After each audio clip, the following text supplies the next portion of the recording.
षटतिला एकादशी की व्रत कथा। प्रेम से बोले भगवान विष्णु की जय, हरि नारायण की जय, सूर्य नारायण भगवान की जय। सबसे पहले आप सभी भक्तों को षटतिला एकादशी की हार्दिक शुभकामनाएं। आप सभी भक्तों पर भगवान विष्णु माता लक्ष्मी कृपा सदैव बनी रहे। भक्तों, आज हम सुनेंगे षटतिला एकादशी की संपूर्ण व्रत कथा। षटतिला एकादशी का व्रत करने से व्यक्ति के सारे पाप दूर हो जाते हैं। साथ ही इस व्रत को करने से व्यक्ति की दरिद्रता भी दूर हो जाती। इसी के साथ षटतिला एकादशी का व्रत करने से व्यक्ति को भगवान विष्णु कृपा मिलने से सारे कष्ट दूर होते हैं। इसलिए इस दिन व्रत करने के साथ साथ षटतिला एकादशी कथा का श्रवण अवश्य करना चाहिए। भक्तों, तो आज हम सुनेंगे षटतिला एकादशी की व्रत कथा, चालीसा और विष्णु जी की आरती। इसलिए भक्तों, वीडियो में अंत तक अवश्य बने रहें और षटतिला एकादशी की व्रत कथा का अंत तक श्रवण करें ताकि आपको संपूर्ण फल की प्राप्ति हो। और उससे पहले अगर आपने हमारे चैनल को सब्सक्राइब नहीं किया तो हमारे चैनल को सब्सक्राइब जरूर कर लें। वीडियो आपको पसंद आए तो लाइक करें, शेयर करें और कमेंट में विष्णु भगवान की जय अवश्य लिखें। तो भक्तों, आइए बहुत ही श्रद्धा भक्ति के साथ आज हम सुनते हैं षटतिला एकादशी की संपूर्ण और पावन कथा। युधिष्ठिर ने पूछा, हे जगन्नाथ, हे श्री कृष्ण आदिदेव जगतपते, माघ मास के कृष्ण पक्ष में कौन सी एकादशी होती है, उसके लिए कैसी विधि है तथा उसका फल क्या है? महाप्राज्ञ, कृपया करके यह सब बताइए। श्री भगवान बोले, हे नृपश्रेष्ठ, सुनो, माघ मास के कृष्ण पक्ष की जो एकादशी है वह षटतिला के नाम से विख्यात है, जो सब पापों का नाश करने वाली है। अब तुम षटतिला की पाप हारणी कथा सुनो, जिसे मुनि श्रेष्ठ पुलत्स ने दालभ्य से कहा था। दालभ्य ने पूछा, ब्राह्मण मृत्यु लोक में आए हुए प्राणी प्रायः पाप कर्म करते हैं, उन्हें नरक में न जाना पड़े, इसके लिए कौन सा उपाय है, बताने की कृपा करें। पुलत्सी बोले, महाभाग, तुमने बहुत अच्छी बात पूछी, बतलाता हूँ, सुनो। माघ मास आने पर मनुष्य को चाहिए कि वह नहा धोकर पवित्र हो, इंद्रियों को संयम में रखते हुए काम, क्रोध, अहंकार, लोभ और चुगली आदि बुराइयों को त्याग दे। देवाधिदेव भगवान का स्मरण करके जल से पैर धोकर भूमि पर पड़े हुए गोबर का संग्रह करे, उसमें तिल और कपास छोड़कर 108 पिंडिकाएं बनाए। फिर माघ में जब आर्द्रा या मूल नक्षत्र आए तब कृष्ण पक्ष की एकादशी करने के लिए नियम ग्रहण करे। भली भांति स्नान करके पवित्र हो शुद्ध भाव से देवाधिदेव की विष्णु जी की पूजा करे। कोई भूल हो जाने पर श्री कृष्ण का नामोच्चारण करे। रात को जागरण और होम करे। चंदन और गजा, कपूर, नैवेद्य आदि सामग्री से शंख, चक्र और गदा धारण करने वाले देवेश्वर श्री हरि की पूजा करें। तत्पश्चात भगवान का स्मरण करके बारंबार श्री कृष्ण नाम का उच्चारण करते हुए कुम्हड़े, नारियल अथवा बिजौरे के फल से भगवान को विधि पूर्वक पूजन अर्घ दे। अन्य सब सामग्रियों के अभाव में 100 सुपारियों के द्वारा भी पूजन और अर्घ दान किए जा सकते हैं। अर्घ का मंत्र इस प्रकार है, हे सच्चिदानंद स्वरूप श्री कृष्ण, आप बड़े दयालु हैं, हम आश्रयहीन जीवों के आप आश्रयदाता होइए। पुरुषोत्तम, हम संसार समुद्र में डूब रहे हैं, आप हम पर प्रसन्न होइए। कमल नयन, आपको नमस्कार। विश्वभावन, आपको नमस्कार। स्वरूप ब्राह्मण महापुरुष, सबके पूर्वज, आपको नमस्कार। जगतपते, आप लक्ष्मी जी के साथ मेरा दिया हुआ अर्घ स्वीकार करें। तत्पश्चात ब्राह्मण की पूजा करें, उसे जल का घड़ा दान करें, साथ ही छाता, जूता और वस्त्र भी दान करें। दान करते समय ऐसा कहें, इस दान के द्वारा भगवान श्री कृष्ण मुझ पर प्रसन्न हो। अपनी शक्ति के अनुसार श्रेष्ठ ब्राह्मण को काली गौ दान करे। द्विज श्रेष्ठ विद्वान पुरुष को चाहिए कि वह तिल से भरा हुआ पात्र भी दान करे। उन तिलों के बोने पर उनसे जितनी शाखाएं पैदा हो सकती हैं उतनी 1000 वर्ष तक वह स्वर्गलोक में प्रतिष्ठित होता है। तिल से स्नान करे, तिल का उपटन लगाए, तिल से होम करे, तिल मिलाया हुआ जल पिए, तिल का दान करे और तिल को भोजन से काम ले। इस प्रकार 6 कामों में तिल का उपयोग करने से यह एकादशी षटतिला कहलाती, जो सब पापों का नाश करने वाली है। तो प्रेम से बोलिए भगवान विष्णु की जय। अब आइए सुनते षटतिला एकादशी की दूसरी कथा। हिंदू मान्यता के अनुसार एक समय काशी नगरी में एक आदमी बहुत ही गरीबी में जीवन जिया करता था। वह जंगल से लकड़ी काटकर अपना गुजारा किया था, लेकिन जब कभी भी उसकी लकड़ी न बिकने के कारण कमाई नहीं होती तो वह अपने बच्चों के साथ भूखा ही सो जाया करता था। एक दिन जब वह लकड़ी काटकर शहर की ओर जा रहा था तो एक सेठ ने उसकी सारी लकड़ियों को खरीद लिया। जब वह उन लकड़ियों को उस सेठ के घर पहुंचाने के लिए पहुंचा तो उसने पाया कि वहां किसी चीज की तैयारी चल रही है। सेठ जी से पूछने पर उसे पता चला कि वह अगले दिन षटतिला एकादशी व्रत की तैयारी कर रहे हैं। तब लकड़हारे ने सेठ जी से पूछा कि इसे करने से क्या फायदा है। तब सेठ ने बताया कि इसके पुण्य फल से धन दौलत बढ़ती है और व्यक्ति की हर मनोकामना पूरी हो जाती है। उस सेठ से व्रत की विधि जानने के बाद उस लकड़हारे ने अपने पत्नी के साथ षटतिला एकादशी का व्रत विधि विधान से किया और तिल का दान किया।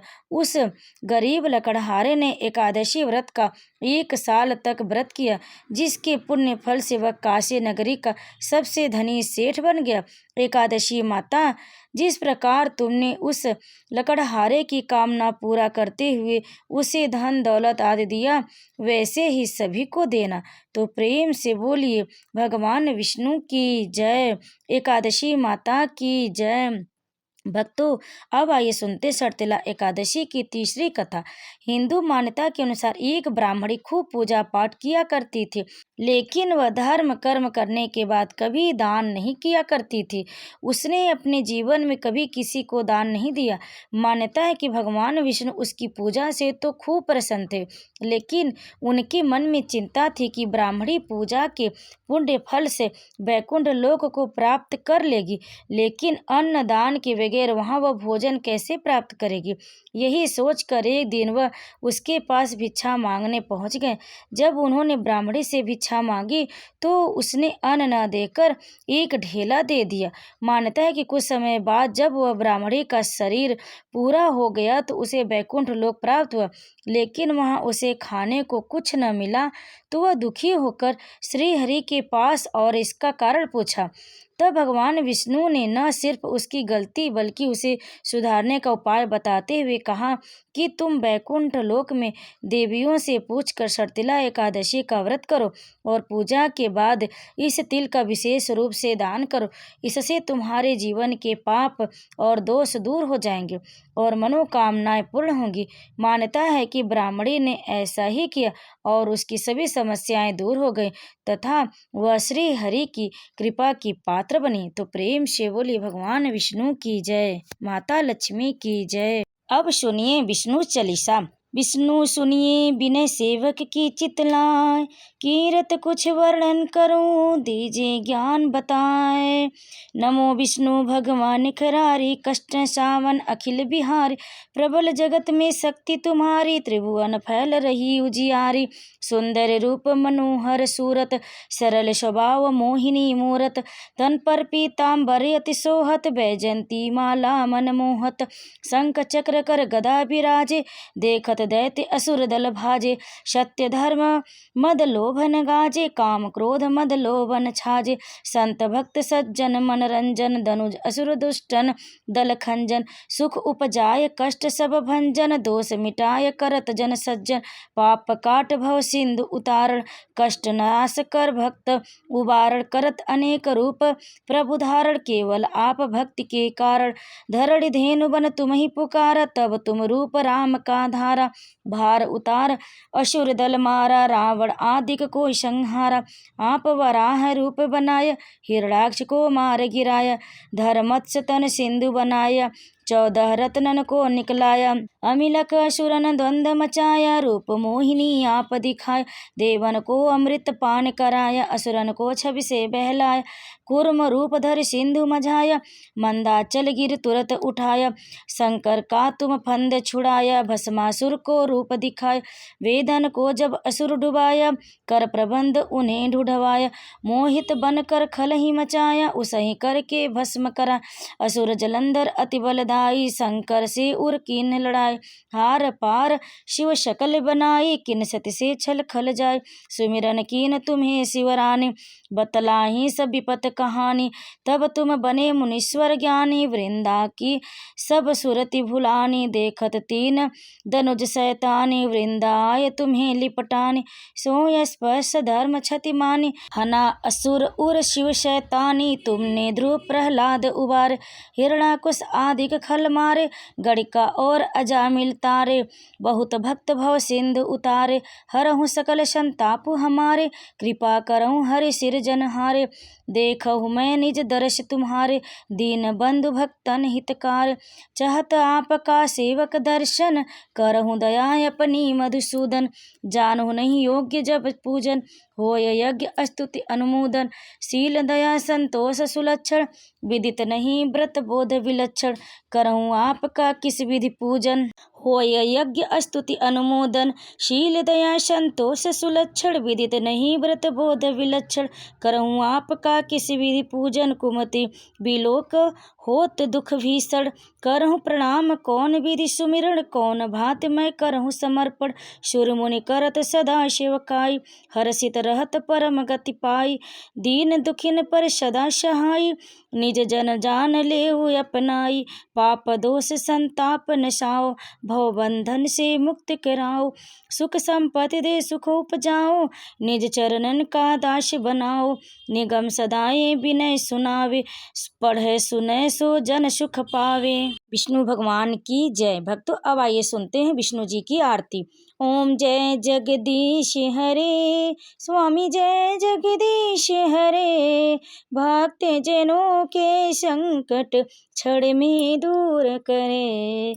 ओम जय जगदीश हरे, जो धावे फल पावे।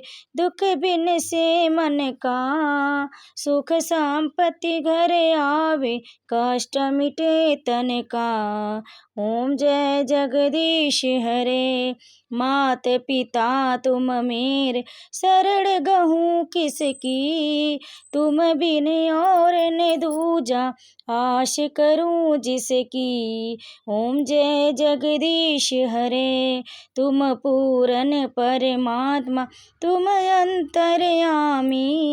पार ब्रह्म परमेश्वर, तुम सबके स्वामी। ओम जय जगदीश हरे, तुम करुणा के सागर, तुम पालन करता। मैं मूर्ख खल कामी, कृपा करो भरता। ओम जय जगदीश हरे, तुम हो एक अगोचर, सबके प्राणपति। किस विध मिलूं दया में, तुमको मैं कुमति। ओम जय जगदीश हरे, दीन बंधु दुख हरता। तुम ठाकुर मेरे, अपने हाथ उठाओ, द्वार पड़ा तेरे। ओम जय जगदीश हरे, विषय विकार मिटाओ, पाप हरो देवा। श्रद्धा भक्ति बढ़ाओ, संतन की सेवा। ओम जय जगदीश हरे, तन मन धन और संपत सब कुछ है तेरा। तेरा तुझको अर्पण, क्या लागे मेरा। ओम जय जगदीश हरे, श्री जगदीश जी की आरती जो कोई नर गावे। कहत शिवानंद स्वामी, सुख संपत्ति पावे। ओम जय जगदीश हरे, ओम जय जगदीश हरे। प्रेम से बोलिए भगवान विष्णु की जय, माता लक्ष्मी की जय। भक्तों कथा को अंत तक सुनने के लिए आप सभी का बहुत बहुत धन्यवाद।